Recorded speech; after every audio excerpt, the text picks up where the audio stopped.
Okay, how about now? Mr. Steve, can you hear us? Oh, great. Oh, good.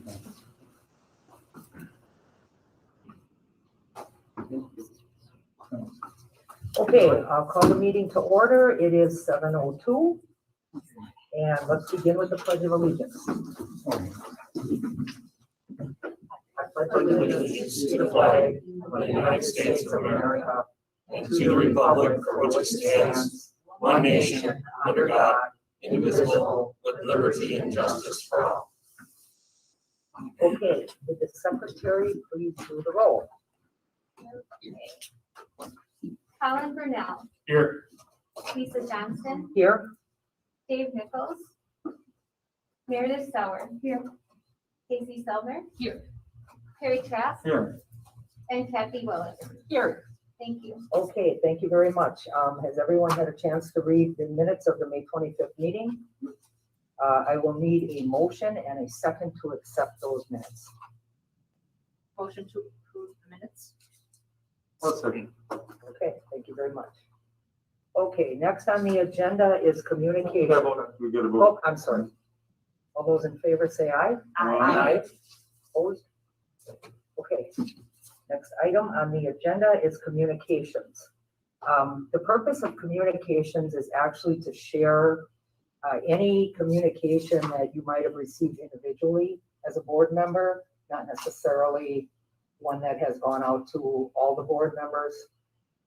So a good example of communications would be all of these thank you notes that we received from our Lincoln High School graduates that have received the scholarships that we approved at the last meeting. So if anyone would like to read through them, look at them, just very, very nice notes that were sent from our students. So we wish them well, good luck in the future, and good luck with your technical college endeavors. So I'll leave them right here if you'd like to look at those. Okay, moving on, the next item will be public input. And I would like to read a statement before we open up public input. We are requesting that the person that speaks will be limited to 5 minutes. The total time allowed for public input would be 30 minutes total. Okay? So when I call your name, would you please come forward and give us your public input. Marilyn Wire.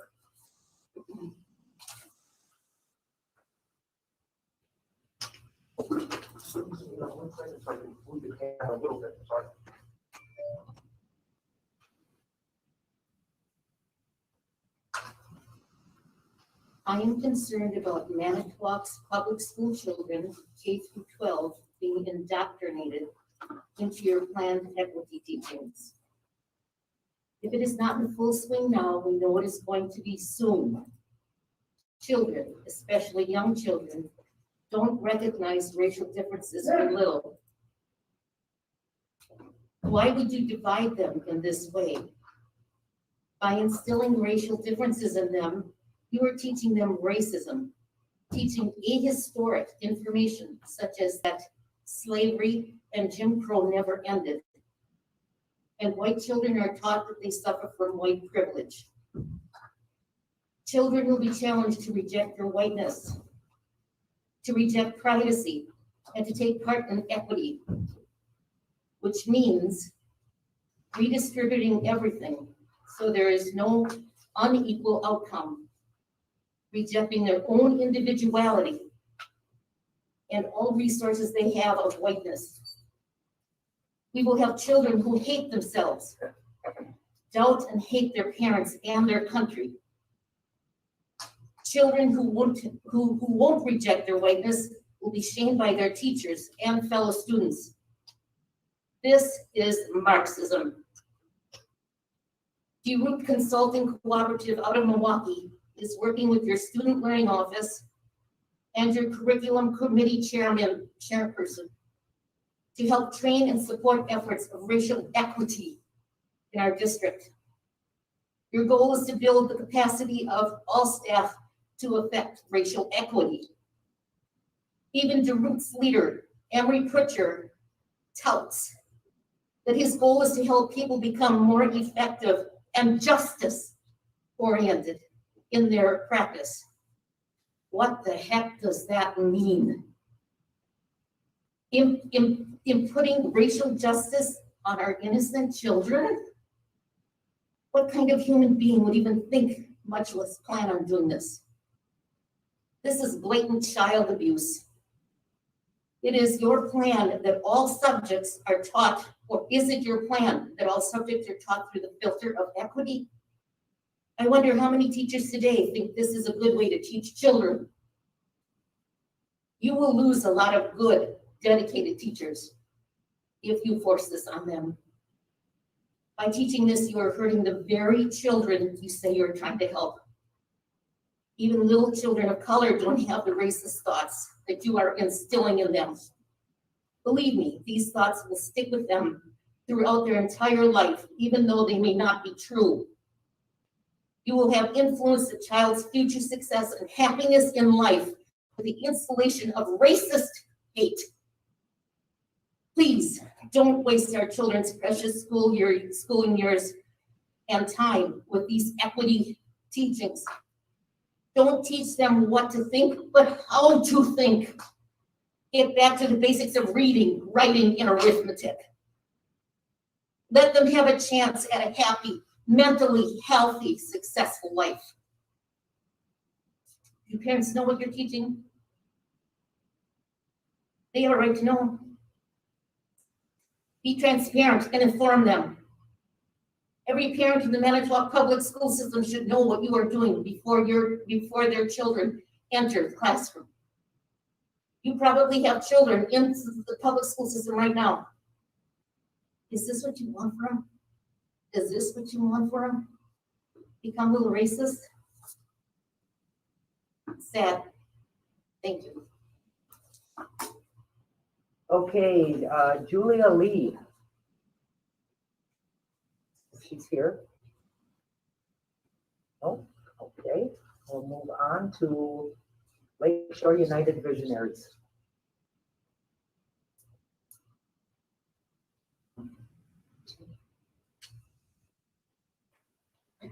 Hello, we are Lakeshore United Visionaries. I am Sonia Vasquez, and I am the president of LOVE. We'd like to start by saying thank you to the Manitowoc Public School District for the steps that they have taken thus far in becoming more equitable, inclusive, and conscious of the diversity.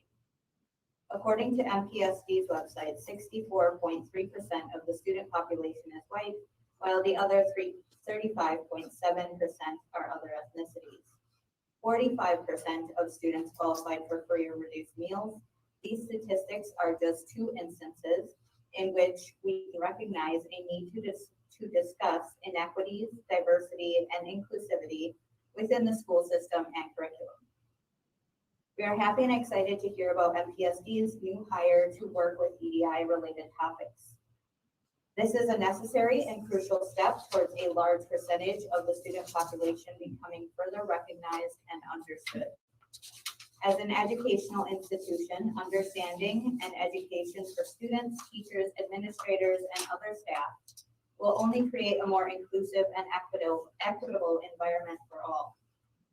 As many have learned in this very school system, EDI has long been a part of our history and has gotten us to improvements we can see and benefit from today. We've seen the end of sundown towns, including Manitowoc, women's right to vote, and LGBTQ+ marriage.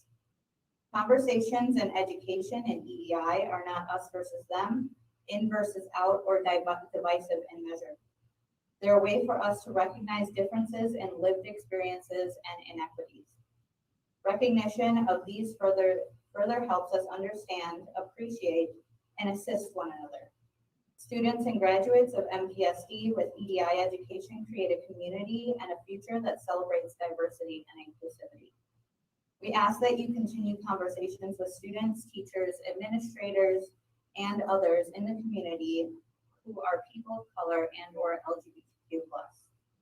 Hear them out, understand their lived experiences, and work with them to be more equitable. Thank you. Okay, and our last public input will be Emma Willis. Please come forward. Excuse me, I did sign up, And so I signed up when I came walking in. So hopefully we don't have last there. Do you have your form? I said it over there. Oh, I didn't realize I had to turn it in.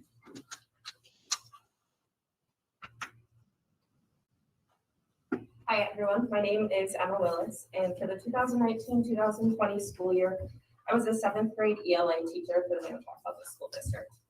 I'm a proud Lincoln High School graduate, and it was always my dream to return to the district where I was raised to give back to the students and families of Manitowoc when I graduated with my degree in education.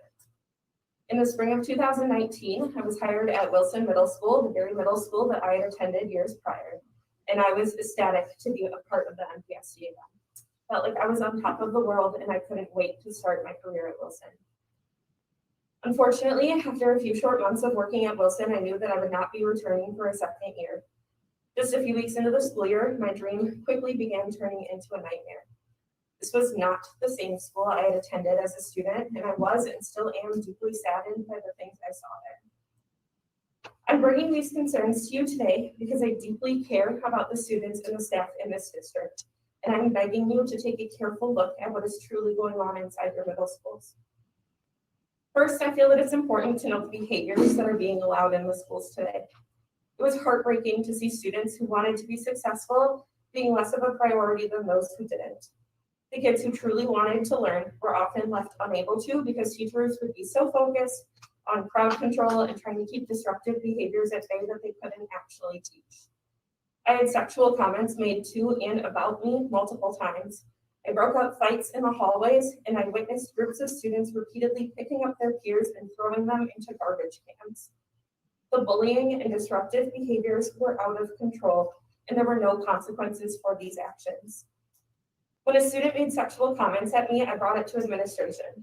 The only consequence given was that the student had to write me an apology letter, in which he stated he didn't know the meaning of what he had said to me, which was clearly untrue. We were also informed that by administration that we were not allowed to enter behaviors into EduClimber if reported by a substitute, and many of the majors that we entered would be downgraded to minors at the discretion of someone who did not witness the behavior firsthand. That being said, I want you to know that the kids are not the reason I chose to leave the MPSC. While the behavior of students was often atrocious and constantly frustrating, it was the abusive power and toxic work culture that made me leave my job. There's a game of power dynamics being played in your schools, and I left because I refused to be bullied by my peers any longer than I had been. Just weeks into my teaching career, a specialist whom I worked closely with reported me to administration for things taken out of context, construed by their own bias, and that I was not informed of until I was called down to my administrator's office. I've always found it ironic that we teach kids to go to the source of their problems or conflict before reporting it, but that is apparently not the expectation we hold for our staff. The things brought to my administration were either simply untrue or true and taken completely out of context to make me look like a bad teacher. Additionally, the words of my coworker were taken as gospel, and I was left unable to defend myself in any way. Because of their accusations, I was essentially shunned and reprimanded for things that truly did not happen. I began having frequent panic attacks and would spend my prep period curled up in a ball in the corner of my room crying. I was severely depressed. I couldn't sleep. My hair and eyelashes started falling out from the stress. When I talked to my administration, I was told that, and I quote, I would get over it day by day, just like when my grandma dies. This is the game of power dynamics being played in your middle schools. There are cliques of staff, a select few who are in the in crowd, and many who feel left out and ostracized. This in crowd essentially runs the schools and has no consequences for their actions, and those left on the outside live in fear. Fear that they'll be reprimanded for doing nothing wrong, fear that they can't speak up for themselves without being accused of something, and fear that they could even lose their jobs. Fortunately for me, I've always been very strong-willed and refused to be treated with disrespect. So I stood up for myself regardless of the consequences, and when I saw the opportunity, I left. Others are not so fortunate and have spent years of their career living in this fear. Staff are afraid to speak up for the injustices and wrongdoings they see, even in anonymous surveys, as they don't believe they're truly anonymous. At this point, I'm sure I'm running out of time, so I'll leave you with this. There are things happening inside of your middle schools that are hurting children. Please look closely at the inner workings of your schools. Your students and staff are suffering at the hands of others. I hope that if any of my former students are listening to me speak tonight, they know that I still care so deeply about them. That I'm willing to come here tonight and share some of my deepest hurt and trauma with you in order to give them safe, functional, positive places to learn. Thank you for allowing me to speak tonight. If you have any questions or would like to know more about my time at Wilson, please don't hesitate to reach out. Thank you. Okay, sir, I still don't have your sheet. Oh, I brought it up there. The one that I have is Sonia Vasquez, Oh. which I believe you spoke already, Sonia? Okay. I'm sorry, I didn't know where to put it. Yeah, they should be given to a board member or to myself, so then I know that they're there. Sorry about that. I'll do better next month. No worries. Okay, Jean Moyer, that's you? All right. Thanks very much. This was written by Sue Moore, who would have been here. She has a difficult time wearing a mask these days, and for medical reasons, she can't do that. So she asked me to read this. Tonight, I would hope to plant the seed with all of you to approach this critical race theory curriculum with an open mind. It is obvious that the DPI is full on board with the concept. Since in 2019, they hired the Root Consulting Cooperative to help teachers and schools with equity. Hence, even if you are not teaching the full-blown CRT curriculum, you do have an equity program. Here's what they say in their mission. This is their words. We support organizations committed to racial justice as they advance their work with Black and other communities of color. We accomplish this by providing equity and justice-oriented organizational and leadership development, training and workshops, participative research, assessment and evaluation, program design and implementation support services in local and global contexts. You can see that on our Facebook page. First, Sulan's words. First, I submit we are not a Black community or even a community of color. Perhaps that makes you a bit uncomfortable to hear me say that, but we are a community of 2.1% African Americans. We need to integrate these people into our community, right? But do we need to be changing curriculums in our schools to teach the white children that they are the oppressors? This is basically racist and divisive. Equity ignores individual merit, ability, and talent. This policy wants everyone to be the same. Why not raise up all children? Isn't that the role of educators? Why are you buying into dumbing down? Lowering standards because some minorities cannot meet them is basically racist to both white and minority students. You cannot make people more successful by lowering standards and pretending that they did well. Fairness isn't going to be achieved with equity. We will raise a group of children who end up in a society of violence, ignorance, chaos, poverty, and dysfunction. The Marxist world some people seem to want will be fulfilled. Class against class didn't work, so now we have race against race. This is much bigger than the small community of Manitowoc. I plead with all of you to think of what you are agreeing to when you take on this controversial curriculum material. I also challenge you to attend a meeting on June 22nd at 7 o'clock at the Lighthouse Inn to hear from the other side, the side that speaks for the majority of parents here and across the nation. I'll be giving you some material in just a bit.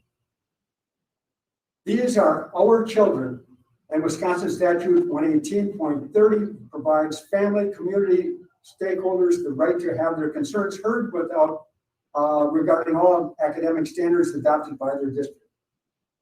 Sue Lynn's words again. I would hope that members of this board surely know in their hearts that this isn't the way children should spend their time in schools.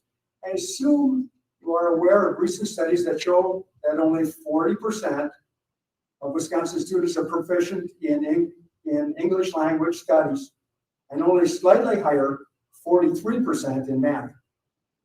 You also are aware there's a movement in the nation against the curriculum. You as the Board of Education can say, no, we can do that. Please make an informed decision. Don't just go along to get along. I would hope that the majority of you are uncomfortable with this sort of educational material. And if it's okay, I'd like to pass out this information for that meeting on the 22nd. Are you okay with that? All right, very good. There's at least one copy for all of you. Okay, it's on the 22nd. And thanks very much for the time. Okay, with that, public input is closed. So we are going to move on now to the showcase, which is Lincoln High School. So take it away, Lincoln. Hi, good evening. Can you hear us?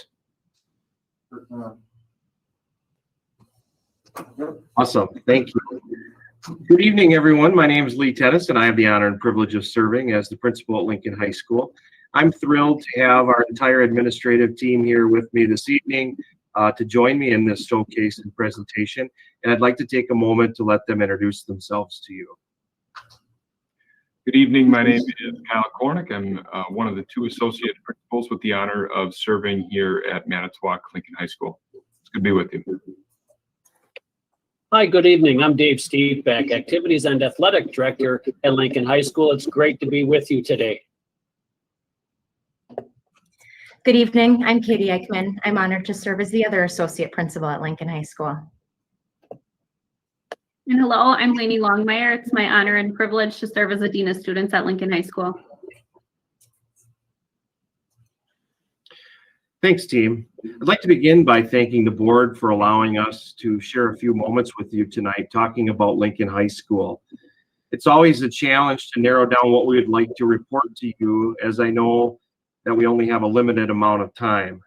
This evening, we've chosen to give you a general overview and share some data with you on how we're doing in relation to some of the milestones of success that you have given us to strive for.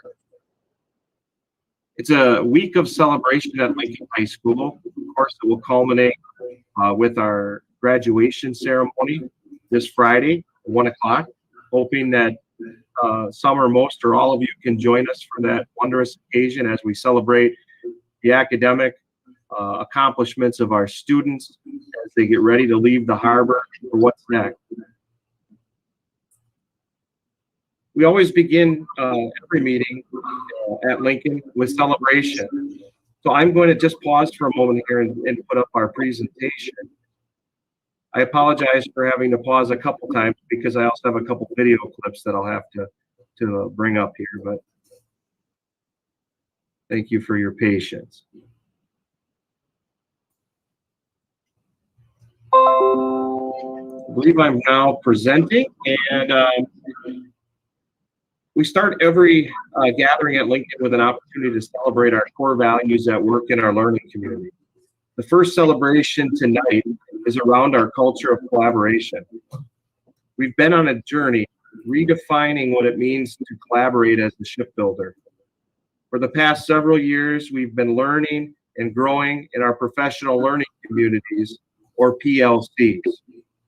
PLCs are research-based practice for staff to ensure student learning and also a place to share best practices and grow and develop together. The premise of this work is accomplished through a process where each team asks these four main questions. 1, what is it that we want our students to know and be able to do? 2, how are we going to measure their learning?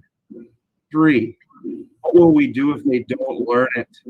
And 4, What will we do if they already know it? This simple yet targeted and focused system helps our staff stay focused on student learning. But don't take my word for it. I have 3 staff video clips who will talk specifically about how the PLC process has helped them and our students grow.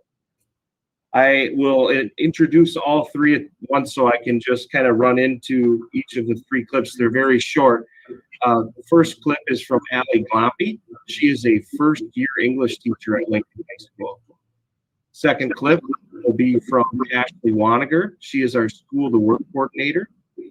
And Casey Mayer, a math teacher and student learning and SLL, serving as a leader in the math department.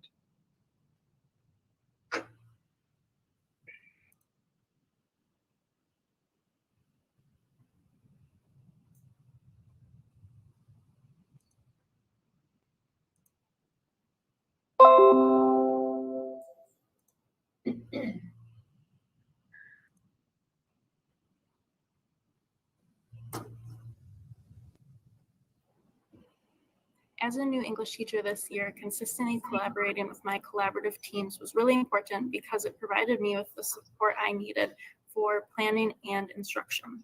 Because of this collaboration and the work that we put in as a team, I knew that each of our students were learning the essentials of the course regardless of the teacher that they had.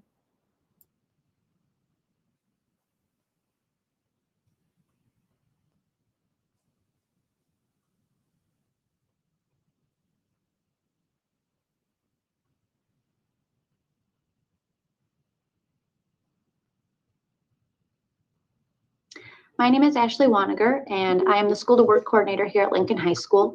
I am on the PLC team that consists of our School to Work team and our counselors here at Lincoln.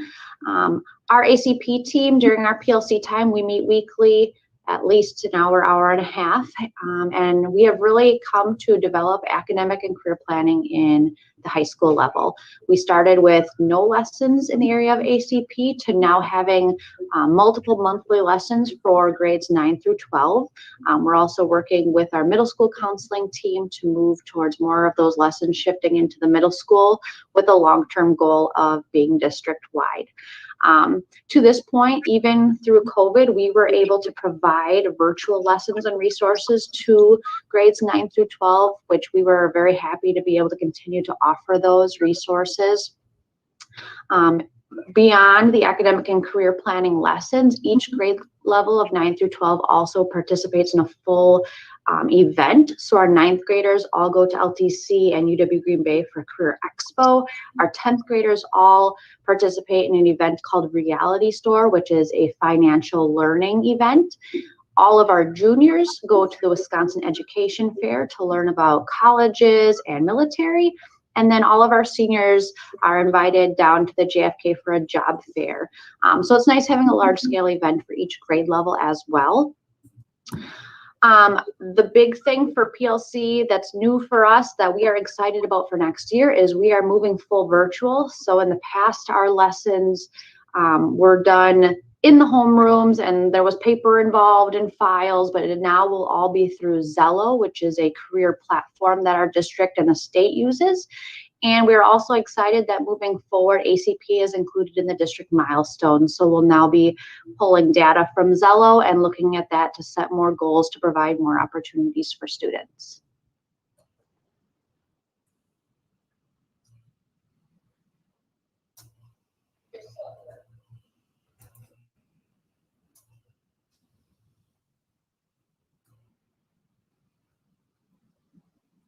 Hi, I'm Casey Mayer. I'm one of the math teachers at Lincoln, and I am so thankful that we have increased over the last few years the amount of time that we've had to work in collaborative teams because they have been such an amazing addition to my teaching experience.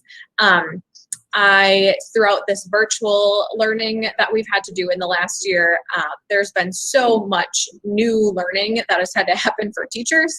And without the support of my team, we've we've done some dividing and conquering on looking at different online platforms and programs and things and being able to come back to the team and share what we've learned. And I just would never have had the time to learn about different programs if my team hadn't helped me through that. We also have had an opportunity to watch each other teach this year more than ever because we record our classes. We've been able to share those recordings, and I've learned so much about how other teachers explain things and do things that have helped me become a better teacher. I also think it's amazing the consistency that we have in what we teach and what we assess. And even when it's not exactly on the same page, you know, if one class takes an extra day on this because they need it, it's so nice to know where everybody's at. It helps when I have kids in my room for win periods or study halls, or the math strategies support class that I teach.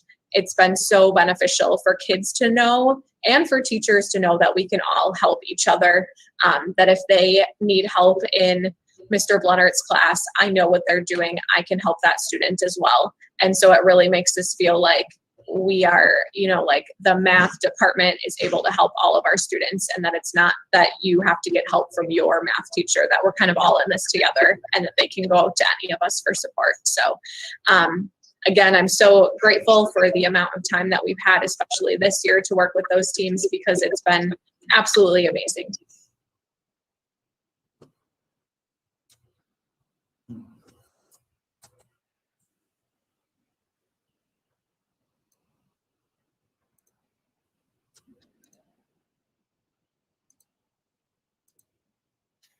All right, I think that's the last clicking that I have to do. The second thing that I wanted just to share briefly and to celebrate is our mission and our vision. At Lincoln, we truly believe that it is our purpose to support our students to become ready for what's next when they leave the harbor. This has transpired into a vision of graduating students who are effective communicators, creative problem solvers, and engaged community members. This foundational belief is at the heart of all we do, and we celebrate that with you this evening. Now I'd like to turn it over to Mr. Cornick, who will walk you through some of our performance data. Kyle? Thank you, Mr. Tennis. Appreciate your time, staff, again. I'm going to talk a little bit about some of the data aspects here at Lincoln High School. With a school of about 1,500 students, you can probably surmise that there are infinite data packets out there, whether they be standardized tests or attendance or behavioral or overall surveys of the staff and student satisfaction. Given the time that we have today, we looked to focus on some specific academic data from the past few years. And so what we want to take a peek at today is our ACT score. For those of you not familiar with the ACT, it is a yearly test given to the juniors of our high school and of every high school in the state of Wisconsin. Juniors have to take this exam. It's a little bit different than when I was in school, when only the folks that wanted to take it to move on to post-secondary education took the exam. What I'd like to celebrate here is a 3-year evolution of our growth on the ACT. Now, the ACT covers multiple areas, including reading and writing and science and math. And so we really focus on all of those things independently. We provide the data from those scores to our staff members in our departments, and they use that data, good or bad, to be able to help to inform some of the PLC conversations that you just heard from Casey, Ashley, and Allie. One of the glows from the data that you see right now, if you look at the 2018 composite ACT score, so that is the score, you probably heard students talk, what'd you get on your ACT? Oh, I got a 26. That's their composite score. And in 2018, our students' composite score at Lincoln High School was an 18.5. Comparatively, the state came in at 19.8. And so if you do a little bit of quick math there, the separation between those two numbers is 1.3, and that's a considerable separation, a gap that we certainly are looking to close. Through the efforts of our teaching staff, our students, our great student assessment coordinator, Mrs. Katie Eichmann, and all of the folks that have helped to compile and build a really great testing process and a great learning process here at Lincoln High School, you'll see that in 2020, our composite ACT was a 19.4. and the state was a 19.6. We really closed that gap. Again, that gap went from 1.3 down to 0.2. Now, we expect, just like every other school in the neighboring, the Northeast Wisconsin and broader Wisconsin, we do expect there to probably be a dip in ACT score this year. But what I would entertain is that I think that that gap between state and our composite ACT will continue to be narrow. And it'll be our goal to be able to rise above that state composite average. We are going to re-implement our pre-ACT suite for our 2022 juniors next year, which is an opportunity for them to familiarize themselves with that particular standardized test, but also for teachers to be able to weave in some of the ACT learning style questions, which are great questions. They're very deep knowledge-wise, and they really attack the heart of a lot of the standards that we're already teaching to in class. And so that pre-ACT information will, again, go in to support some of those collaborative teams and those collaborative efforts. If we really target our focus, if you really look at our scores in depth, you'll notice that our ELA and our reading scores are really where we have to make some very good strides, especially with our students with disabilities, with our Hispanic students, and with our male students, our male population. Things like the workshop model with our English language arts department, our new literacy coach, and our opportunities to involve every single department in literacy, we're going to see those scores increase, I think, throughout the next few years. So here are some teams and some things that we're doing to address those things. We have a data team that is comprised of a group of individuals that really hones in and looks at not only our ACT data, but also our Aspire, our Access data, our forward testing data to figure out where we're strong and where we need to grow. We have a building leadership team known as our navigational team that then takes that data and looks to put it into play. So what are the systems, what are the practices, what are the policies, and what are the procedures that we need to hone in on in order to be a more proficient and a better performing high school? We need to reinvent continuously. Mr. Tennis always says that in his SERVE model in leadership. That's the R, it's reinvent continuously. But we have to be data informed when we do that. And this team really helps us with that opportunity. We'll continue to plan and support the implementation of instructional systems that promote those literacy outcomes for all students as measured by both classroom and state assessment. And so I believe that with these opportunities, we're going to continue to see not only the closing of our ACT gap with the state, but us hurdling that state composite score and continuing to gain overall length between that and where we're going to reside. Thanks for your time tonight. I really appreciate it. And I'm going to flip it over now to our Activities and Athletics Director, Mr. David Steve. Thank you, Mr. Cornick. Outstanding work as usual. Thank you, board, for having us on today. And my focus is on student engagement. And for this year, student engagement could not have occurred without you approving the activities and of student engagement in after-school activities and athletics back in December. A lot has happened since then, but I want to touch on a few numbers that we have in front of you.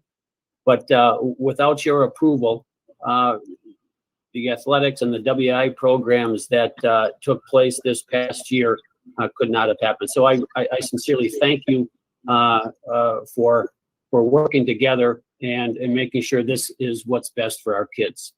As you take a look at athletic student engagement, I want you to take a look at I've summarized the last 3 years. And when we take a look at 2021, obviously the numbers are somewhat different and lower than the other years because there's a lot of things, obviously pandemic. The alternate fall season started after the winter season. The winter season started in December, a whole lot shorter than what it was in previous 19 and 20 and 18 and 19 school years. So as we take a look at these things, I want you to be aware of those lower numbers. In 1920 or in the 2019-20 school year, we were forced to cancel our spring, hence that's why there are no numbers there. And yet I'm so impressed by our spring coaches and the engagement with our kids from 242 the previous year to 219. I think those are really good numbers compared to other districts within our county as well as within our conference. One of the items that we focus on also is the academic side of student athletes. In this past school year, the 2021 school year, as difficult as it was academically for students throughout the state and the country, we had 33 student athletes participated in 3 sports. And how difficult that is to do 1 or 2 and still try to maintain a great grade point average. These 33 student athletes earned an average of 3.43. We looked at the 2 sport athletes, the 2 activity athletes, and they participated. 116 student athletes earned a 2.80 GPA. And then the 225 single sport athletes received and earned a 2.22.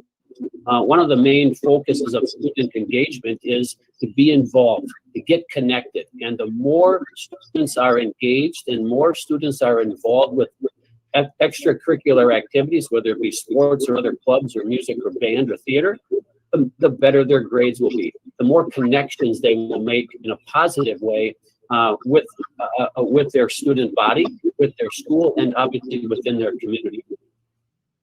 This past year, we did participate in we had 20 clubs that were offered this past school year. In a normal school year, we would have 40 clubs offered.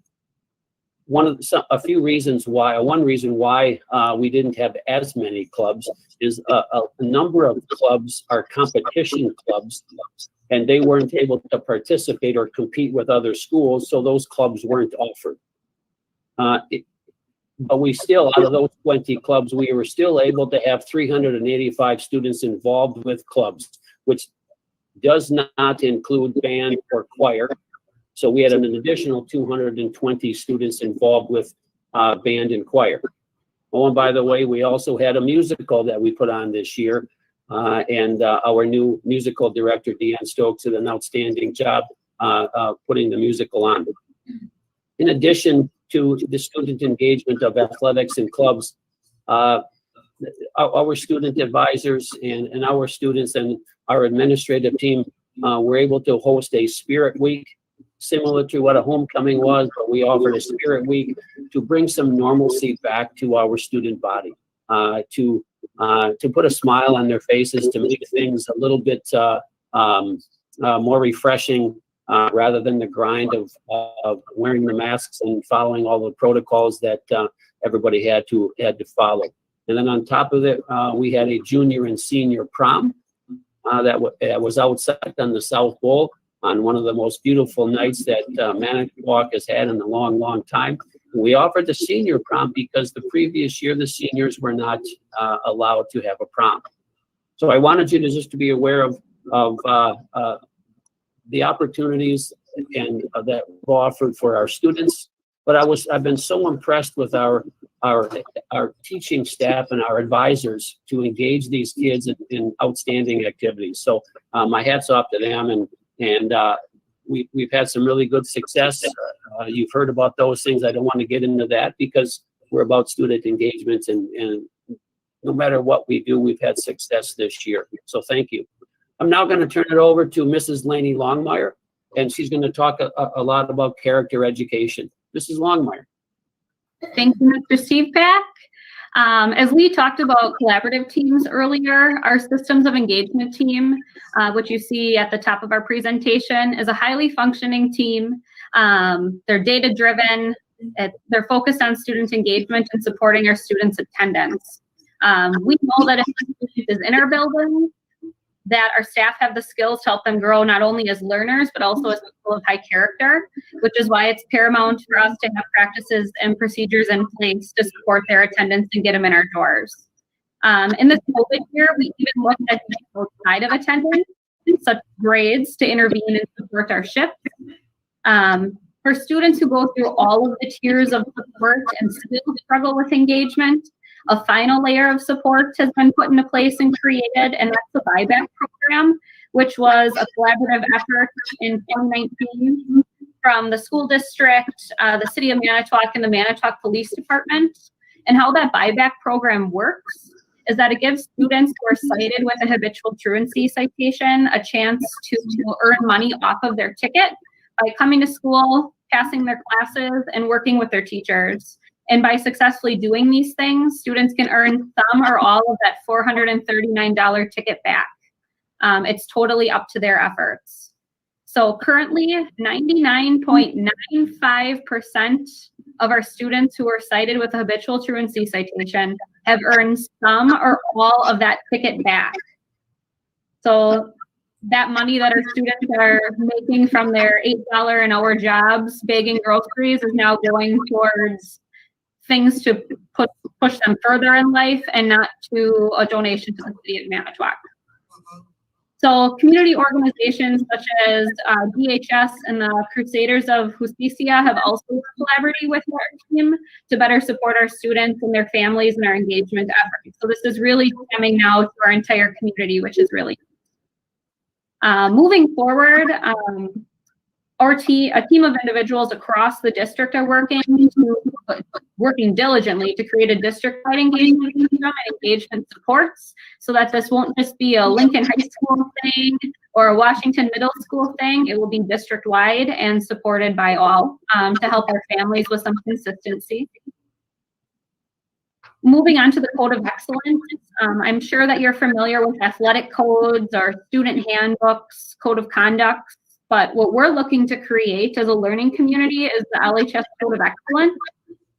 It's our hope that this Code of Excellence will serve as a guiding force of how we conduct ourselves as a learning community, what we stand for, and what we strive to be. A group of individuals whose passion is inspiring students of high character have been working to not only create our Code of Excellence, but also on a variety of different projects based around leadership development. And some of those projects include leading activities for our sixth graders who participate in the sixth grade school forest camp, which I know looked a little bit different this year, but hopefully next year we'll go back to a little more typical school year. Also some mentoring students in our special education department, planning events, leading meetings, facilitating meetings, and so much more.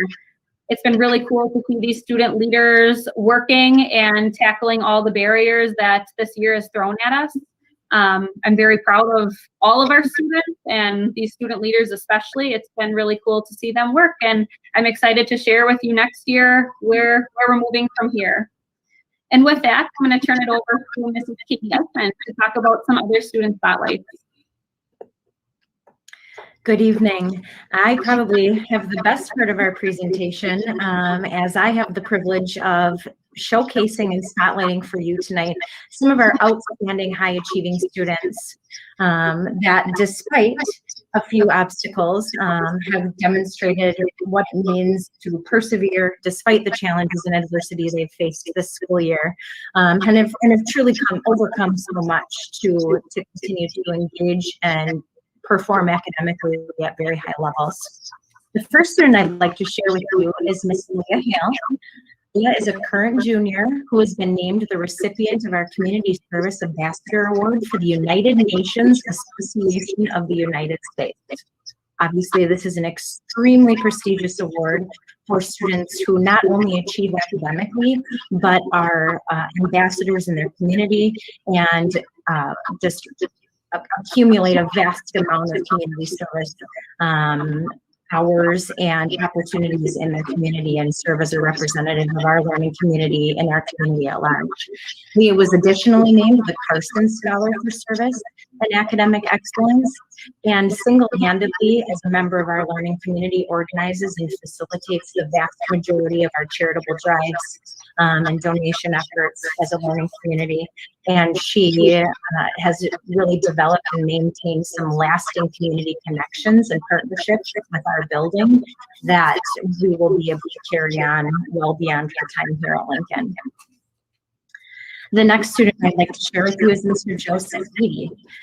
Joey Beatty, the senior, was acknowledged this year as a semifinalist for the National Merit Scholar Program again, is a very highly prestigious national recognition that few students nationwide have the opportunity to apply for and be considered for. Joey will attend Milwaukee School of Engineering and pursue a degree in computer engineering after high school this year.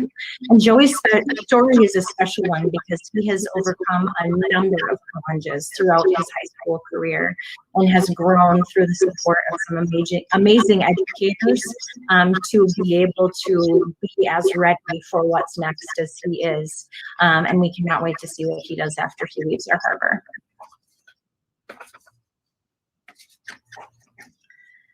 Mia Strasny is a senior who was recently named the recipient of the Herb Cole Excellence Scholarship. This scholarship was established in 1990, and since that time, the Herb Cole Excellence Foundation has awarded $17.8 million to students throughout Wisconsin. Mia will attend Northern Michigan University in the fall to pursue a degree in biochemistry. And the best part about this award is that this truly recognizes students who exemplify academic potential, outstanding leadership, citizenship, community service, integrity, and many other special talents, which is really what Mia embodies. She has also, in addition to the Herb Cole Excellence Scholarship, has been awarded a number of other scholarships and awards, and quite possibly was the most frequently recognized student at our scholarship night a couple weeks ago. She just is an outstanding student and human being. And at her time, during her time at Northern Michigan University, she will additionally be swimming for them on an athletics scholarship. So she's a woman of many talents, and she has a bright future. Mr. Kornick recently shared with you some of our ACT data. We've been collecting ACT data in the state of Wisconsin for roughly the last 8 years, which is about the time when the state required that schools statewide implement the ACT as part of our statewide assessment platform. A perfect score of 36 is incredibly difficult to achieve. And we had a student this year, Mr. Liam Berry, who was a junior, achieve this incredible highlight of a perfect score of a 36 on our ACT. Liam is not sure what he wants to do with his life after Lincoln quite yet, but something like this, something like an ACT score of 36 will open a number of doors for him, and he has been contacted by a number of post-secondary institutions of higher learning already interested in what his plans are for life after Lincoln. So he knows there's no pressure, but he is excited about the opportunities that await him in just one short year after he leaves our harbor. So again, I would just like to thank the board for the opportunity to spotlight and highlight some of our students. Anytime we get to brag about what our trips are doing, that really is the purpose of all that we do every day is ensuring the student success. And again, if our mission is to prepare students for what's next, these are just a few examples of those who will surely make us proud while being on their time here at Lincoln. Thank you.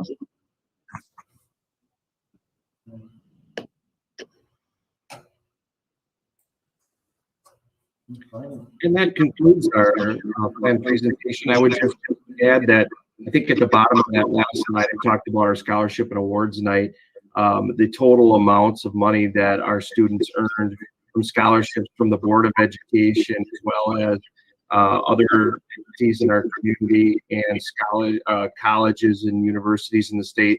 Yeah, correct me if I'm wrong, Mrs. Dykeman, was together over $500,000 or $600,000. Is that correct? Is that the amount? Yeah, my apologies. You are correct. Our total amount of monies awarded to our students on scholarship night was $625,340. So just an incredible show of support for our students to support their endeavors of what's next. $357,000 of that was awarded specifically on scholarship night, and then $267,000 plus was awarded as part of some self-reported and other college-reported scholarship and monies for students. So incredible opportunities for our students. Thanks, Mr. Tennis. Yeah. And thank you again to the board for allowing us to share a showcase of Lincoln with you. And at this time, we would take any questions if you've got them. Anyone have any questions? No? Okay, outstanding work, Lincoln staff. Thank you very much. Congratulations. Thank you, guys. See you on Friday. Okay, that concludes our school showcase, and now we will move on to committee reports. And the first committee report will be from Kathy Willis, Finance and Budget Committee. All right, hi guys. Bear with me because we had a long meeting and covered a lot of stuff there. So the first point I'd like to talk about is synergistic. It's Synergistic Energy Savings Program. We are partnering with that company for a 5-year partnership with an estimated savings of over $900,000 over the next 5 years. We will be required to hire an energy manager position during the duration of that program. The money that is saved during that program will be used to install LED lights in our buildings. That is what the funds are pegged for. We do need to pass a policy which Synergistic requested us to do. That will be brought up for action later in the meeting. It was created by Neola, who makes a lot of they write a lot of the policies for us and many schools around. And all it is a commitment to conserve our resources, both natural and materials. Let's see here. Next is on budget, and Angela Erdman, our Director of Business Services, shared the budget amendments by the end of June, that it's due to unforeseen expenditures and revenues from COVID-19. This needs to be confirmed and shared with the public.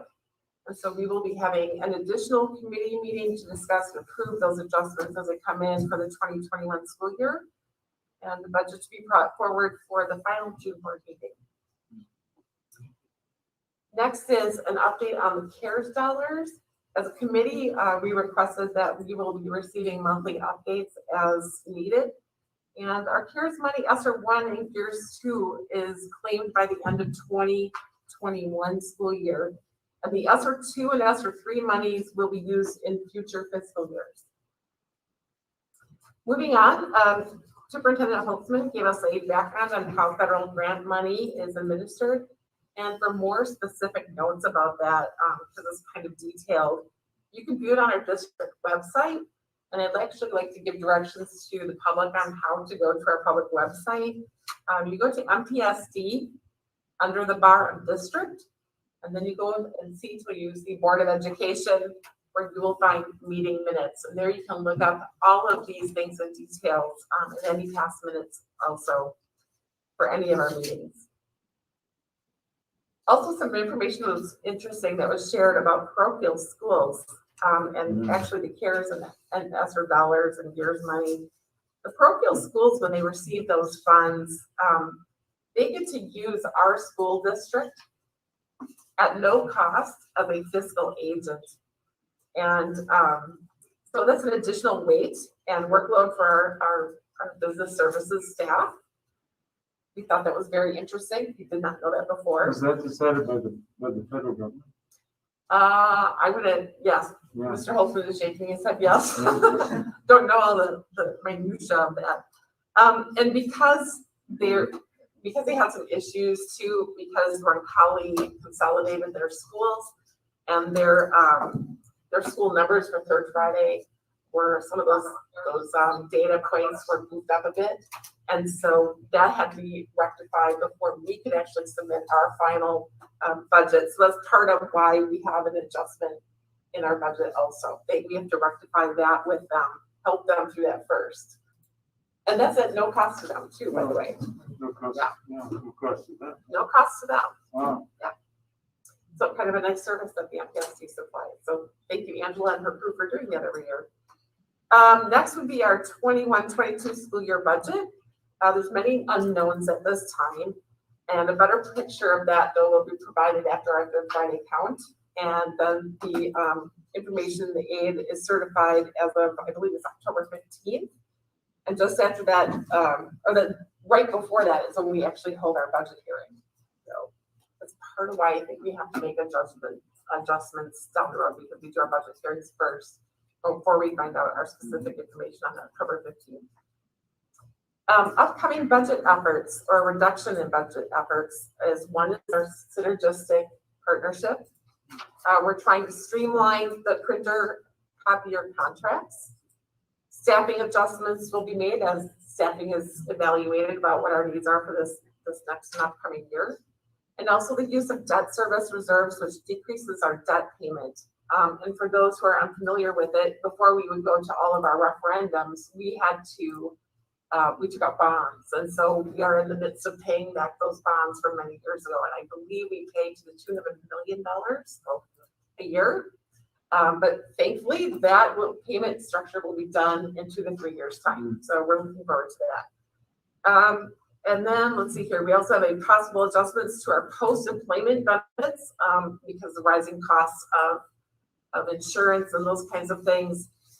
Not to have anyone in fear of what they currently have. I believe that those will be for newly contracted employees. Correct. So there's a grant. I think we're just talking about it this time. Yeah, we're just talking about it right now. So it's in the midst of possibility. Our upcoming projects are we're moving our online food service payments from what's called Wordware to Infinite Campus in 21-22, and that will improve support and allow for some payment options for families. We're also looking at changing the database for our financial services department and HR. We currently use what's called Alio, and we're talking about moving it to Skyward. Alio is considered pretty antiquated at this point, and it's a very manual system. And so Skyward will bring us into current times. The outlay of that will be $250,000, but it's for the program, the training, and the transfer of all the data. We also had a recommendation or an inquiry as using staff perceptions as a third party for our exit surveys every year. The cost was looked into, and it would cost approximately $1,500 to $2,000, and that will be passed along now to the HR department and committee. Let's see here. This ERMID will be making updates to our district website. The goal is to provide more information and easier accessibility to the public. And lastly, we had an overview of funds.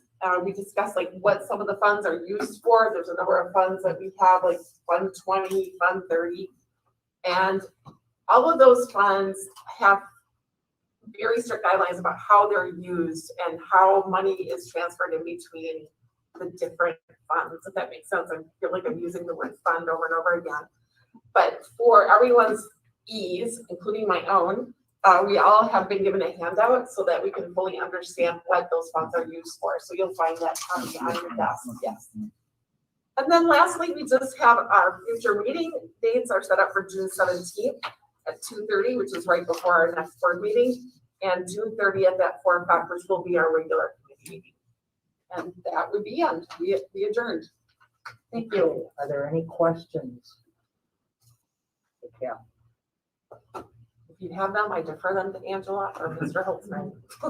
No questions? Okay, then I will need a motion and a second to accept those minutes.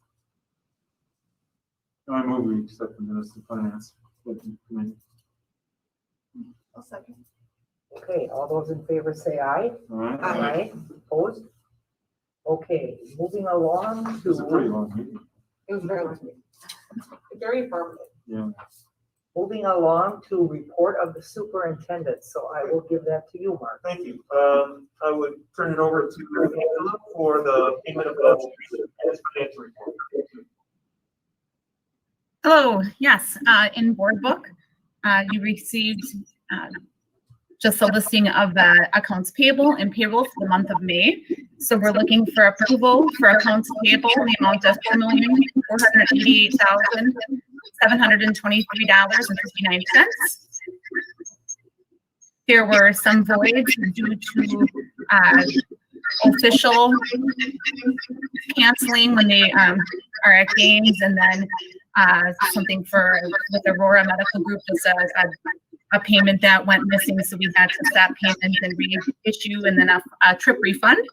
And then payroll in the amount of $2,054,995.67.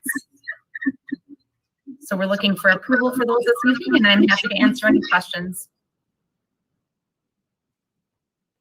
Okay, so are there any questions? No? Okay, then I would need a motion and a second to accept this. I'll move that we accept. Second. Okay, you have a second? Second? Any discussion? Okay, all those in favor say aye. Aye.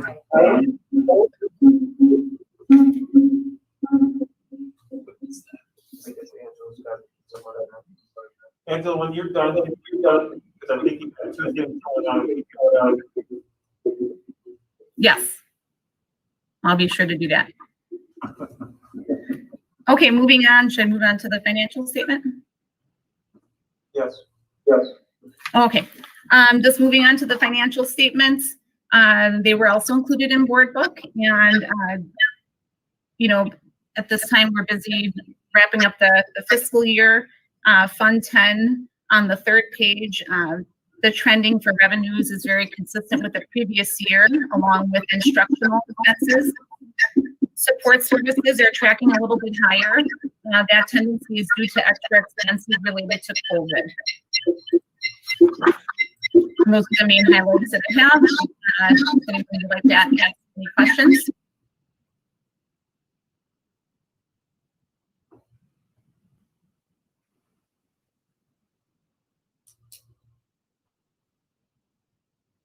Okay, thank you.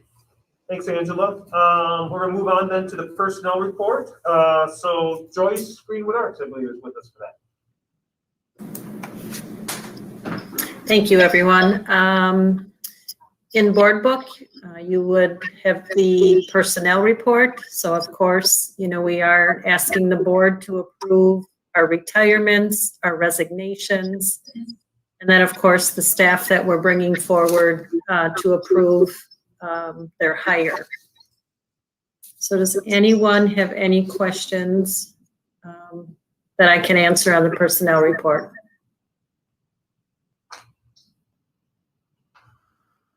Do you feel as though we're in a good place right now, Joyce, with our hires? It looks like you hired quite a few people. Yeah, I think we're right on track. We certainly have some hiring that continues. I would say May and June are probably the busiest months for hiring, so we definitely have some positions left to fill. But I feel comfortable that we are still finding candidates, good candidates, you know, to fill our vacancies. Any other questions? No? Okay, then I will need a motion and a second to accept the personnel report. I make a motion to accept the personnel report. A second. Any further discussion? All those in favor say aye. Aye. Aye, opposed? Okay, that's accepted. Thanks, Joyce. Could you push mute? That would be great. A little feedback there. Okay. Next piece would be Superintendent Director's Report. If there was questions for myself or any of the directors in regards to anything that was on the report, that you'd like feature or more clarification or would like to ask questions about.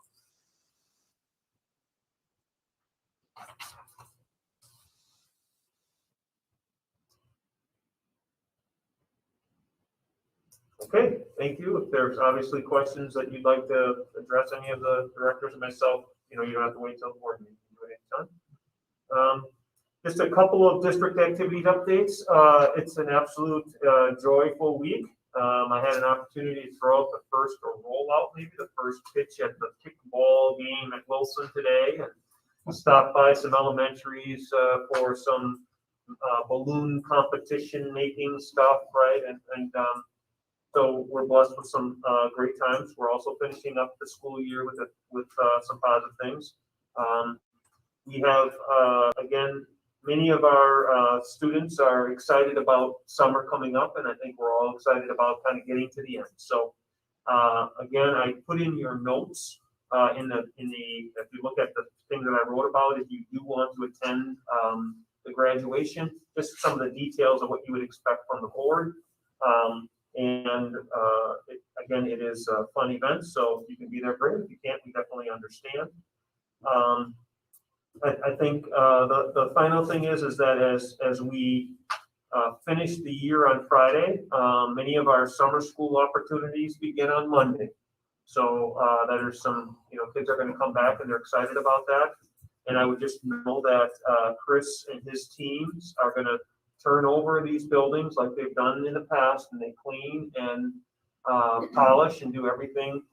It's encouraging for us to kind of be in the position we are to make sure that we're on top of that now. So we're looking forward to that. A lot of work that happens to be done, and the grass continues to grow, right? So they're cutting grass, but yet the polishing and cleaning and painting and all those jobs that he's doing is going to be great. So a lot of good things going on, and we're excited about it. How are we doing with our numbers for sign up for summer school programs? Do we know that yet? Do we have more than usual? Do you know? I honestly don't know, because I'm not sure. I mean, last year was a wash, so it's hard to compare. So I have to ask, and I can give you a report on that. Yeah, that'd be interesting to know. Just to kind of let you know what we're looking at. From what I understand in terms of hiring, we have lots of kids who are excited about coming back. The first part is the activity, so lots of the camps. So the outdoor, the soccer and cross country and volleyball and football and baseball and basketball and swimming, and all those activities are the first 4 weeks, I believe. And then we have a little break over 4th of July, and then we come back to do our enrichment, and then we have 3 weeks of that, and then we come back and do our academics, and then believe it or not, it's August, and we're coming back to school pretty soon after that. Yeah. So I'll give you some report, but I know Stacy O'Polly, who is our summer school coordinator and principal at Madison, does a great job of communicating that information out and has been sharing possibilities and information with parents. I think all the way up until this week, we took registration. So there's thousands of kids. How many, I'm not sure. So I'll get you that. Thousands though. Yes. Wow. Yeah. I mean, any typical year would be between 1,500 and 2,000 students who participate in some activity in summer school, right? I mean, there's marching band. You saw our band choirs, 260 kids. We'll probably have 100-something in marching band, right? Ooh. So, I mean, it's the joyful things that go on in the summer. Yeah. I'm also anticipating, I'm hoping, I guess, that we have more academic students this year, just given right. this last And it'll year, be a little bit so, later in the year, so I think people feel good about coming back. Yeah, so, if we could be given that information, that would be great. Yep, just to know and what's Lincoln going on. High and McKinley will do credit recovery all summer long. So those students who aren't ready to graduate but are close, they're going to get that in summer school as well. Okay. I mean, that's traditional, but we've added lots of other. Yeah. Thank you. Okay, thank you very much, Mark. All right, now we will move on to new business. And what we're bringing forward is from the Finance and Budget Committee meeting. And it's the first read of the conservation of synergistics. So did everyone get a chance to read that over? Okay, were there any questions about that? I just had a quick question. So as it reads, only A is checked. Is there a reason why we wouldn't also commit to B? Just simple recycling, right? Of reusable materials? Yeah, I think the thought, again, when I talk with Angela, and she can kind of join if she wants to, we already have done the recycling if you look at what we have here. Yeah. So I don't know that we felt like that would be a redundant check, but I guess, so we were working on something that was new. Okay. And this is, I guess, and again, not that we haven't been conscious about saving energy and reducing our footprint, but this is a more directed energy. Okay. So that was the thought process. And if I could add to that too, I think that correct me if I'm wrong, but I think the recycling in some of the schools too is handled by special groups within the school already. So would it conflict? I'm not really sure, but I do know that like a lot of those students in certain groups will go around and collect. That's something to do with that, so. Okay, Do we actually read it? Or do we just read it ourselves, the policy? Does it have to be read out loud? It does not. I mean, Okay. it's the first read. Okay. So again, there can be amendments, changes, adjustments, or not approving it. And then we would go back if there was some changes to that for the final read. And at the final time, we can read the policy. I mean, it's not committing at this point, really. It just says we encourage everybody. It's not saying we must or do something. But what's the reason that we have to hire somebody to do this? Well, let me just hand it over to you. You would know far better than me. So part of the plan within synergistic and working with them is to identify the times of which our buildings are not capacity and the HVAC, electrical, and systems that they are working the way they're supposed to be working. So 2 o'clock in the morning on a Tuesday night, Saturday at 6 a.m. And so they're checking the computer systems that we have installed to find out if in fact it's the computer is saying, if the system is saying our ventilation is shut off, and it actually is. And so they're running reports when the building is not occupied. And so part of the idea is to, again, that person is a part-time person. Their contract or their part of their performance is done through the savings of this energy efficiency, and they monitor the new technology equipment, and they need to be in the buildings to check that equipment when nobody is in the buildings. And so because we don't have somebody to, we would have to reassess somebody and take somebody from somebody else, this person would do that work approximately 20 hours per week. Who does that now? Nobody. Well, I shouldn't say that. All of our custodians and Chris and his team do that, but not to the extent of which we are going to manage it now. So we're going to add a program that we use for Synergistic to identify all of the operations, both when they're supposed to be on full, and when they're not, and that they're doing what they're saying. So we have a system that, obviously works throughout our buildings, but we don't always check that. We just assume that it's doing what it says it does. And so this is going to check that and maybe make that more efficient so that it's not running on times when we think it's not. Is that them just like for a temporary time frame that this person is hired, or is it ongoing? So in theory, right, it would be over 5 years. Okay. And then the question is it self-sustaining after that? Mm-hmm. So the 5-year plan would be actually the first year you save the least, and the last year you save the most because you're getting more efficient at what you do. There's some other modules that I would say that are going to be installed in, so it allows us to have a better access of what's happening in every room instead of every building, right? And those are the things that are going to save us energy and time.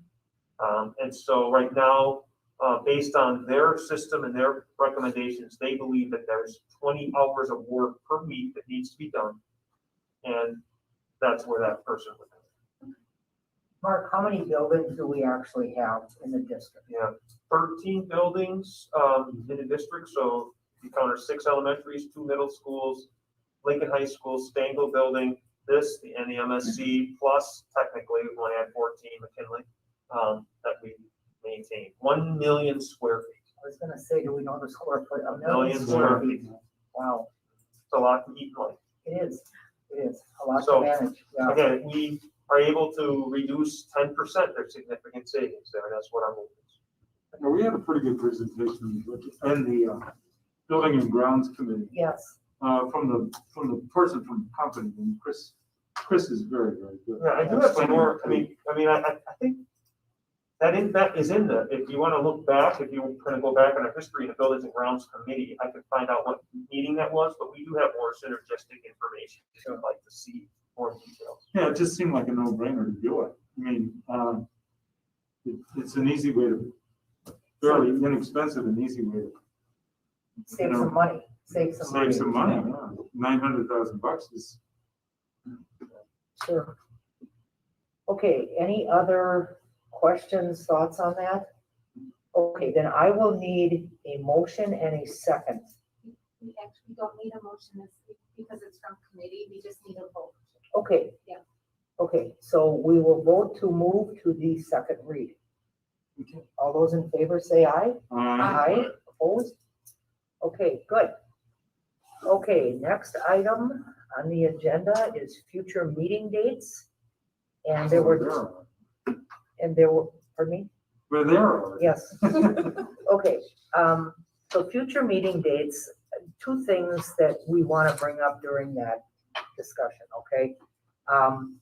Live streaming committee meetings was during the pandemic when we were online. And now that we are having live meetings here, a committee, we stopped the live streaming. When did we stop it? Have we stopped it? Yes, for committee. For committee meetings. Oh, for committee. So there has been some discussion by board members that we would like to reinstate the live streaming of the meeting. So I'm going to open that up for discussion. I know some of us would like to attend those meetings. Maybe they can't come live, in person, but I'd like to watch some of those committee meetings at home or at my office or someplace. I would like to still be able to have access to that. Yeah, I'd like to address that too. I think also if we could also maybe include that onto the YouTube channel for the need to be recorded as well. I would prefer that too, because, say you can't watch it on that stream, it adds extra transparency. It allows us more access to that information, et cetera, et cetera. Yeah, I actually like the advantage of being able to do that throughout the year. This year, I did that quite a bit to watch other committee meetings, and it was really nice to not have to be up at 8 a.m. or trying to come here and be in a committee. So from the advantage of being a board member too, it was great to be able to do that. Sometimes even you'd like to just go back and watch what you said yourself, those sort of pages. So I would like to see that happen also. Yeah. Okay, Mark, how do we make that happen? I think you just did. Okay. And I understand, it's different when you know the public is watching, If you want, as a board, you could take action and say, the board directs the administration to live stream and then vote on that. But I could just tell you that. There's a consensus. Okay, we have a consensus. There wasn't, we've done it before. Okay. I think in the past, I thought, didn't we put the committee meetings on the YouTube? Yes, channel? that's part of why. And again, we just took the advantage of background, it. the thought process was historically, we didn't publish none of our committee meetings were on TV or, so we just felt, okay, let's go back to what we had. So we could do that. And then again, if the board wishes to provide me or administration with different direction down the road. I mean, those meetings are open meetings, right? Absolutely. Sure. Yeah. So that, but a good way to make them open, I think, is that. Yeah, I guess I see that as an advantage that we learned about in the last year. Right. Sure. It's just making it more accessible to more people and to other board members. So, okay, so we'll do that. Right. Okay, the next item that we want to talk about is the second meeting. Actually, it would be the fourth Tuesday of the month. We had always had a noon meeting, and there has been talk to move that to a 7 p.m. slot. We've talked about this before. Yeah, we did. Let's talk about it again. A couple people had requested that we discuss this, so yes, Colin.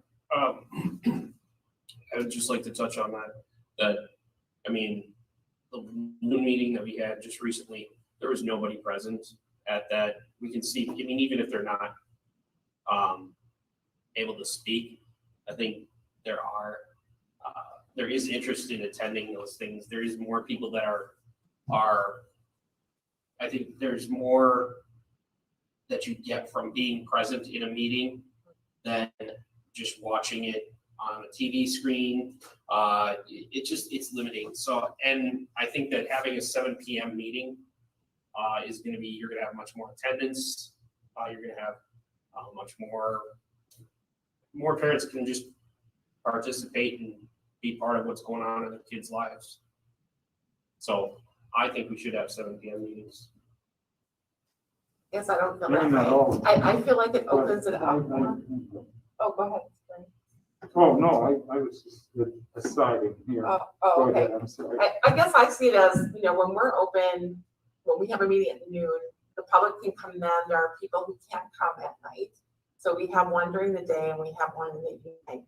We haven't filled, except for the one time now, we have not filled all 5 public speaking, and we haven't even filled half of our seats tonight. So if people really want to come to a meeting, even at 7 p.m., we're still not even filling all those seats. You know what I'm saying? Like, we're not at capacity for that. And hopefully, as restrictions are lightened down the road, we'll be able to see even more people in here. And from the standpoint of myself, just personally speaking, I like the way that it's arranged because as I have said previously, I actually give something up that's very important to me on Tuesday evenings, and I don't want to have to do it twice a month. So that's just being really transparent and putting it out there is a personal thing, but that's where I'm coming from with that. So. Any other else? Well, I'd like to know how that affects the directors. I mean, we're asking 7 folks to potentially flex their time later in the week. I'm assuming that that's what occurs. I could be wrong on that, but. There's no flex. Oh, just me. Oh, there's no flex. Okay. And that's why, I mean. It's fun. I mean, again, we are here to serve and work with the board. So, but yeah, I mean, if we don't have anything on this next meeting where we have a community or a principal or a team of folks, but for example, tonight Lincoln High is working maybe different this week, right? They're probably working more this week than graduation or whatever. So I appreciate you understanding that. Our directors, they're not on a 40-hour work week, man. It's just not. So, but there's some consideration there. But if they have to be off, they'll be off.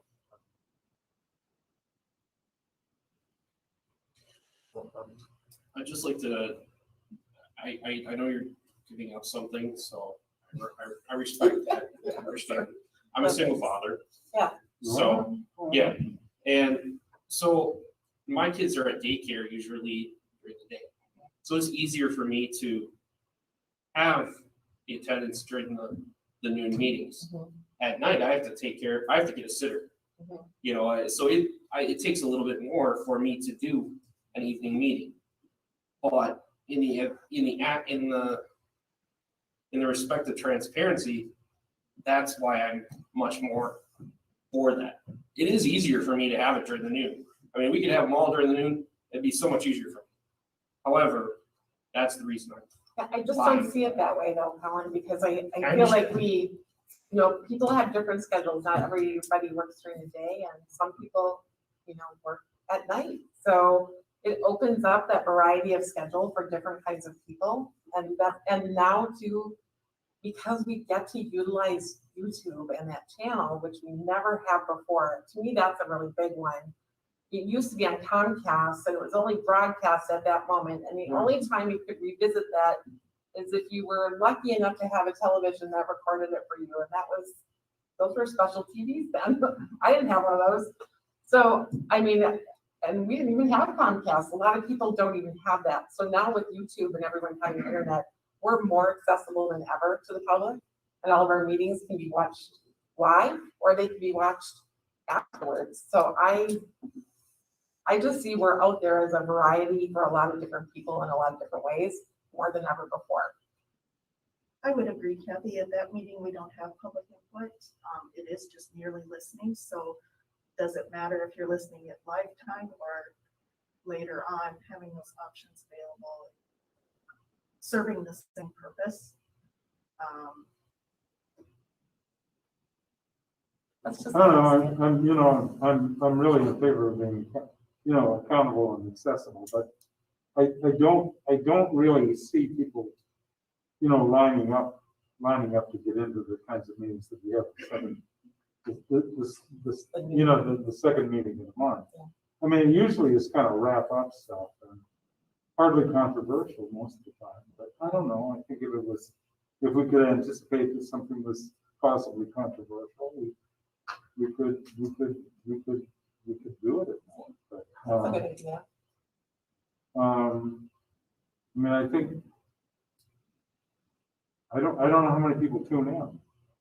I know Linda Gratz tunes in for the League of Women Voters, but other than that, I mean, she has remarked to me a few times about how few people really get there. Well, actually, it's pretty amazing how many people watch the YouTube channel if you go to it at all. Like Yeah, sometimes it might have 39 views. And then depending on what's going on, you may have hundreds of views or absolutely. 600 views. Absolutely. So, because I do kind of watch that. I've seen those too. You know, we have a lot of engagement with our community now more than ever before. I don't know historically if we've ever had 600 people show up and watch a board meeting. I can't imagine that we ever have, but yet they're watching it on YouTube. So I see that as a huge advantage. Yeah. I mean, you know. I would prefer the 7 o'clock meeting as well. But the other bigger issue for me is that, again, in our bylaws, it's a special meeting and we continue to have it every single month. And that's not the spirit of that meeting. And if we're going to make it a general meeting, then I think that we should change the policy, make it another general meeting, let people come and talk. But special is special, and we're running it as if it is a general meeting. And that's a bigger issue to me. I would second that. Yeah. I guess I've seen it historically, ones I've done virtually a year, but that when we meet 2 times a month like that, we have better reaction time to anything that's going on. It's kind of divide and conquer, where if we're just at a 7 p.m. meeting, we're not meeting till Then change the midnight. policy and make 2 general meetings then, because you're not abiding by the bylaws is how they're written. I could be wrong about this because I'm not great with all that stuff, but I don't think we're going against policy as much as we're adding to our, we're only required to have 1 general meeting a month. So by having these additional special meetings, I don't think we're Correct. actually against the policy. But that's what I'm saying is we are only required to have 1, but we keep having 2 and they're run as general meetings. They're not something special that just came up. Well, but they have been historically, just not in the recent history. When I first came on this board, it was definitely very specific business. It was not routine business. And I think, in my opinion, that's what it needs to go back to, is the special business, not the routine. Right. That would make sense. Yeah. I don't know what that looks like though, because I've never been on the board that way. We would have times where if we needed to hire upper level staff, that we would have that convening. I'm trying to think of some of the other topics, but we had very specialized topics that were discussed. We had the realignment. The realignment, yes.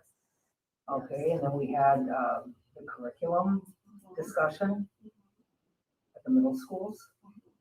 And then we had the COVID. We certainly needed it in this last year. We have needed it, and when I've asked Mark,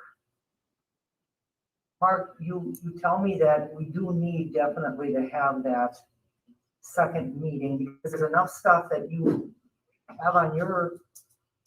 Right. So part of the reality is that we are a large district that has a huge budget, and the board has to approve certain things. So when I think about the next meeting, we have an AGR report that needs board approval. Like the last meeting, we had a report that needed the McKinley Academy approval. There are things. Now, when we talk about July, if I know in advance that we don't want to have a special meeting in any month, I can make some adjustments and make sure that we're doing those things in a regular board meeting. Hiring is a factor, in terms of turning over staff and doing that. But there's any finance reports or, voucher reports. So we can monitor that to that extent. I think ideally, those meetings last no more than an hour, but we've had extended times. This last year and a half has been a bit crazy, right? And so we've asked the board to do many things that you've never had to do before. So, I mean, we can manage that. I think just knowing moving forward, when I think about the second board meeting, there are times, for example, that we have the third Friday come, or we have the finance and budget meeting. Those are October 15th, so we need a second meeting in October to have a hearing specifically. So there are some of those things, but August, July, if we know in advance, we could work through that. We haven't had them in December. So I clearly get what you're saying, but I do remind you that we have, there's a lot of things, and we want to inform you of those things. And if there's a different avenue than board meetings, maybe that's an opportunity for me to learn and grow with you and how you want to get that information. I'd like to make a motion. I'd like to make a motion that we change the special meeting to a general meeting that would allow public input. That's policy though, right? I don't think you can just change policy. I thought we were. Can we do that? Can Do we have to look have into the one? policy? Do we have Are to you have kidding one? me right now? Oh, sure. We can't make Why a can't we? decision on policy? Well, don't you think it needs to be looked into and defined, like exactly what is a general meeting versus a special meeting? And how are you determining that, Stacy? I just On what basis are you determining that this is a general meeting or this is a special meeting? Yeah. You tell me, you guys have been doing it for the last however many years. Well, why do you think we're not doing it? Because if you just look at the agenda from time 1 to time 2, you can see exactly what happened. Like, for instance, there's something that's coming up for the special meeting that could have been addressed today. Last time we were told we had to have our second meeting because of getting contracts out. And she specifically made a statement in our first meeting that all the contracts are out. So it's just, we have that extra meeting because we're just going to push stuff into that. There is no thought about whether or not we really need to have it. And that's why it's special, and that's why it's written in the bylaws that way.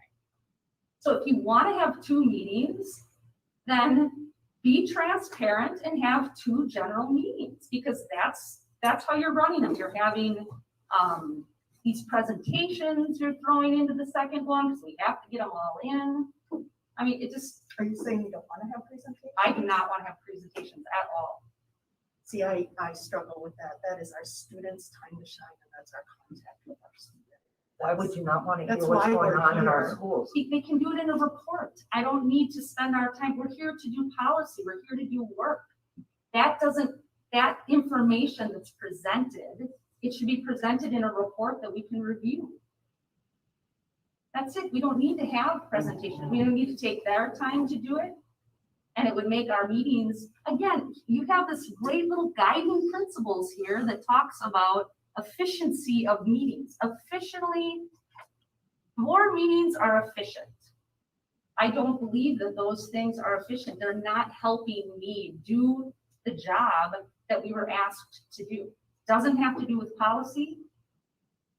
And again, you can provide that information in a report.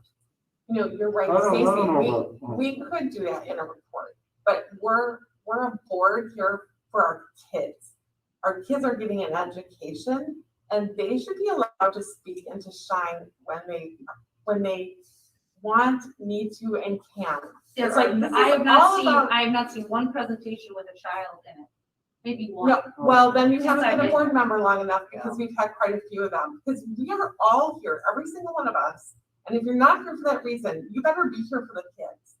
And they should have a time to be able to shine. And whether they speak through their school administrators or in person, we should know about what's happening with our kids. And if great things are happening, bring it on. We've had a year that's been unreal. So And invite so us to I go. want to hear the good stuff, and I want to Invite hear us about to those go, but kids. that's all this board is the good stuff. There's not one thing that's challenged. There's not one thing that is looked at in a different frame of mind. And the students invite me to something, well, you know, we were going to school before. Why, we'll go and do that kind of stuff. But I don't see that that's not the kind of stuff that is part of a board meeting. Is it? I just want to say, I think, not that it's not a valuable conversation, but I think our conversation here is about this next board meeting, right? And I believe we have a motion on the table about a policy. We probably ought to circle back. Either we're going to get a second on that motion or we're going to move forward. And then if we want to talk about like what our board meeting philosophy should be, I think that's a valid conversation with the board, but maybe not in future board meeting. We can save that for the retreat. We are going to be doing. Well, anybody can recommend to the board president to put something on the board report, but I'm just saying that in this case, I think we got to get back to whether we're going to meet at noon or a different time for our next board So meeting. we have a need. Or not at all, I guess. We have a need for a second meeting. I still have a motion on the table. Nobody second. Is there a I second? second. Thank you. Discussion? I'd like to hear the motion again because I've already forgotten.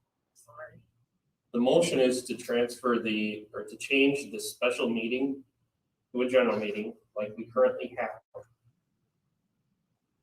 That would include public input, like this meeting. Essentially, it'd just be this meeting on the the second time. Do we have to have it? I mean, I kind of like the idea of, if we needed a meeting, a second meeting, we would have a second meeting. That's If fine. we didn't have a need for it, we wouldn't. And that's what Mark is telling us. Yeah. Mark So is telling us. if we have two general meetings as an essential policy, that is the second one, by your motion, mandatory, or do you want to amend your motion a little Well, bit to say? you can cancel any meeting at any time. You can always cancel meetings. Do we need to meet? No, we don't need to meet. Let's not have it. I think that was the point that Dave was trying to make last time too, though, so, like, and I would want to know before I went changing policy and changing terminology from general to special, to know exactly what that entails for the board, like legally too, and what we're required then by changing that. I feel like we need to look into this more before we make just a sudden change, especially knowing that we can meet or not meet at, the next time, like just when do we want to meet? But we're not required to meet at 7 p.m. because it's a general meeting. I don't know if that general meeting thing requires us to meet then at a certain time and twice a month, or how that affects policy. Does that make sense? I'm not prepared to speak to in detail, but I would say, based on my experience, that it wouldn't require us to meet at a specific time. It would require us to meet unless we cancel a meeting. And cancel a meeting is, you can't just cancel and not notice it, right? As opposed to if you have a special meeting, right? And again, historically, and I just follow the protocol, this has been going on for decades. This isn't new to this board or previous boards. This is how the operations of the district has ran from the board perspective. I would also tell you that fundamentally, the state doesn't require public input. And I would tell you, from my personal opinion, public input is not the best way to receive input because it does not allow board interaction. It allows individuals to speak truths or non-truths about their passions. Sometimes it's accurate and you want to take that, sometimes it's not. But the policy really prohibits the board from acknowledging and having a conversation. That's not likely the best way to have that. I know no school district in the state of Wisconsin that has 2 public input sessions. I know more who have 0. That's not what I would promote. But I'm not sure that promotes, I don't know if you want to have additional public input session, I'm not sure you have to have a second formal meeting. The board could decide to have more public input. It's just in our policy now that we don't, right? And that's just based on the way typically boards run. Whether that's good, bad, or indifferent, if there's a motion and a second on the table and discussion. Yeah, part of it, if it's about having more public input, maybe we expand the possibility to be 40 minutes or 45 minutes, if more people want to speak. If we start seeing a lot of people show up and want to speak and we reach that maximum? Part of my reasoning behind having it be rather than a special and going to the general and having the public input. One, I like public input because it allows the public to tell everybody what they feel and how they feel we are doing, or other parts of the school are doing, frustrations they're having.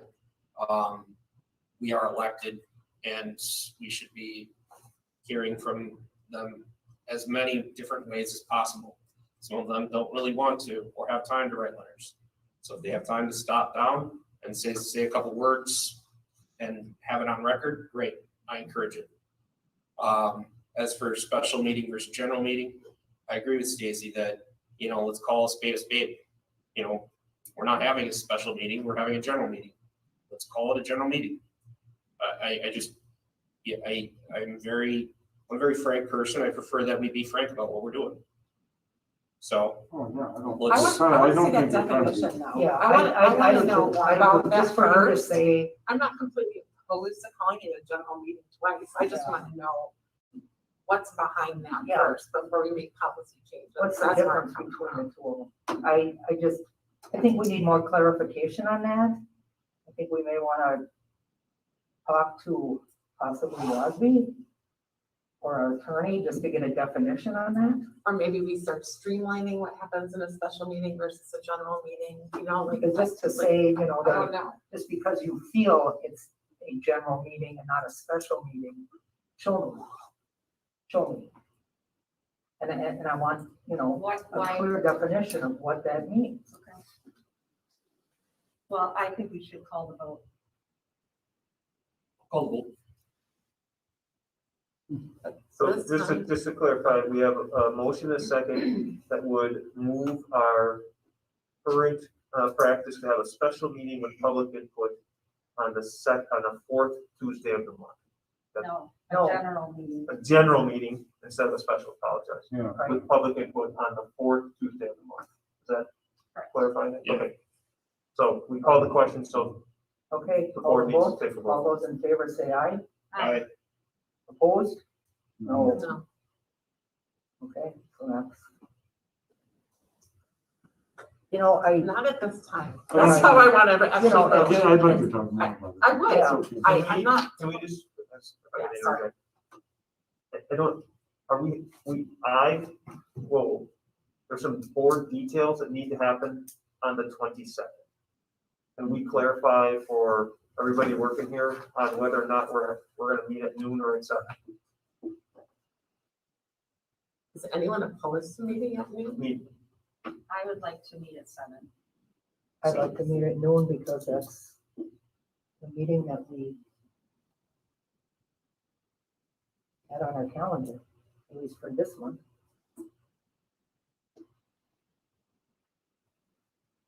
What's the consensus? I'm a pretty flexible person. I don't understand I don't either. the emphatic nature of why we couldn't meet at noon. Yeah. It's June 22nd. Yes. I mean, but technically, we could meet a different time. Doesn't have to be that date if that date is bad, but Sure. I would tell you that all the people who are preparing for that Sure, have earmarked that. I mean, sure, people And can make that's the all fair. changes, but I just need to prepare for that. sure. And that's only fair, and that was already on the calendar. Because it's not a special meeting. Yeah, it's true, it's fair. But I don't know. Why don't we stick with noon, at least for the rest of June? And then I think we need to make a concerted effort to take out the things that would be considered regular business. Like, we typically give a curriculum committee report during that meeting. There's no reason we need to do that. We can put that in as regular business. Just like we do all the approval of vouchers once a month. we could do that, and I think I'll make a concerted effort to try to streamline.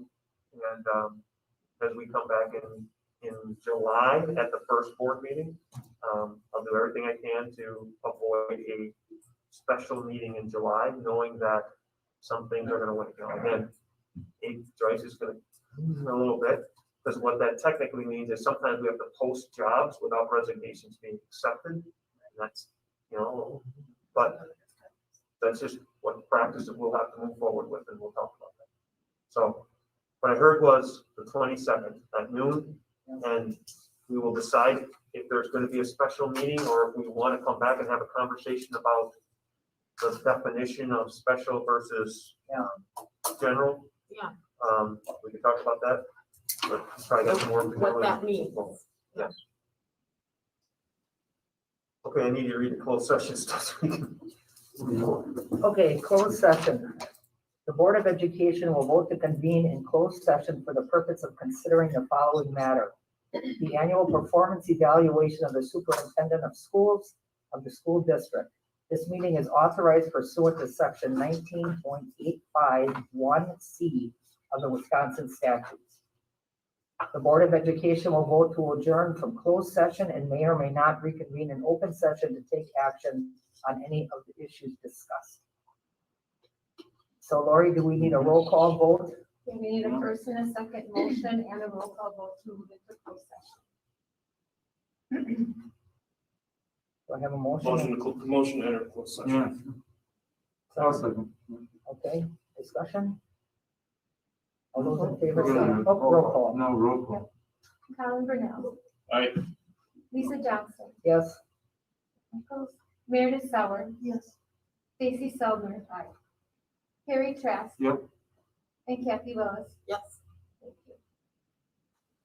Okay, I'm gonna turn the off. Does anybody, do you need a stretch water bathroom, or do you want to? I'll hit the It's gonna be- bathroom. Although maybe wait till you turn that off, actually. It's not recording. Oh, my goodness.